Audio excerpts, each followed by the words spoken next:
Olá pessoal, bom dia.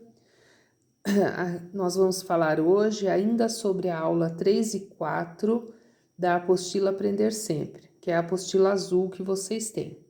Então, essa é a segunda parte da aula 3 e 4, aplicando o significado de parte e todo da fração.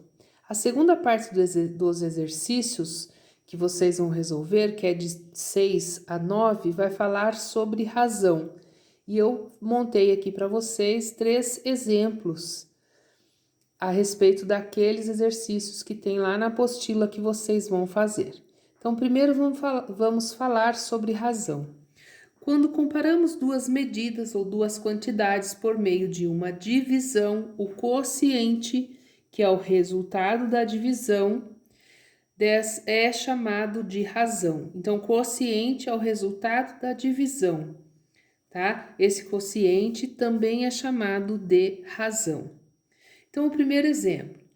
Uma empresa tem 120 funcionários, dos quais 70 são mulheres. Qual é a razão que indica, nessa ordem, a quantidade de mulheres em relação ao total de funcionários da empresa?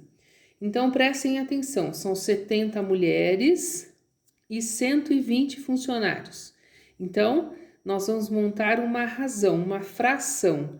70 mulheres em cima, 120 funcionários embaixo, tá? Então, vai ficar 70 120 avos.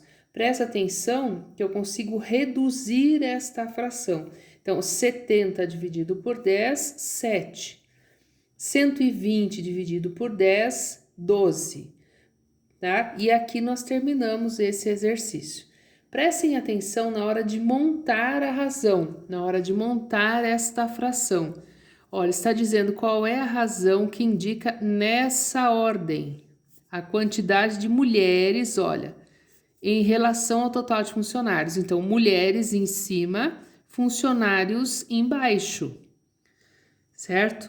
No número 2 do meu exemplo, fala assim: um município com 150 mil habitantes tem área de 300 quilômetros quadrados. Qual é a densidade demográfica desse município?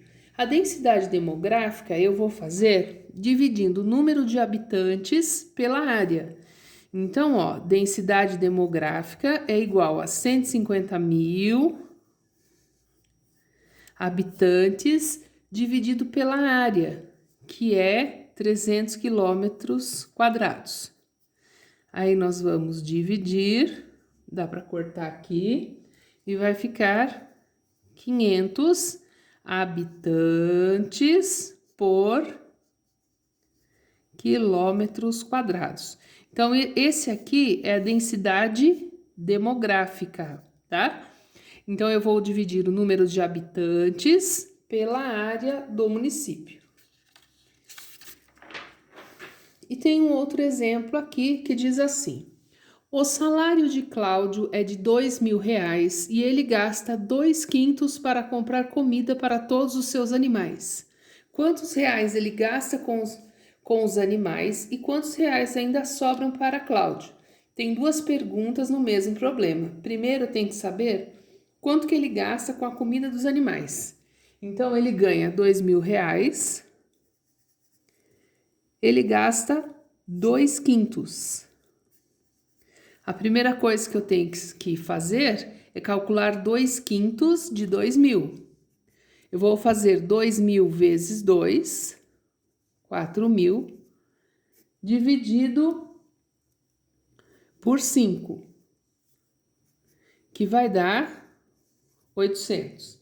Então, R$ 800 ele gasta com os animais. A outra pergunta: e quantos reais ainda sobram para Cláudio? Ele ganha 2.000 menos o dinheiro que ele gasta com os animais. Então, vai sobrar ainda para Cláudio R$ 1.200, tá? Então, esse aqui vai sobrar para Cláudio. Prestem atenção nos exemplos. Os exercícios são fáceis. Se vocês prestarem atenção nessa aula e nos exercícios que eu fiz para vocês, vocês vão conseguir realizar todas as atividades. Um bom dia para todos.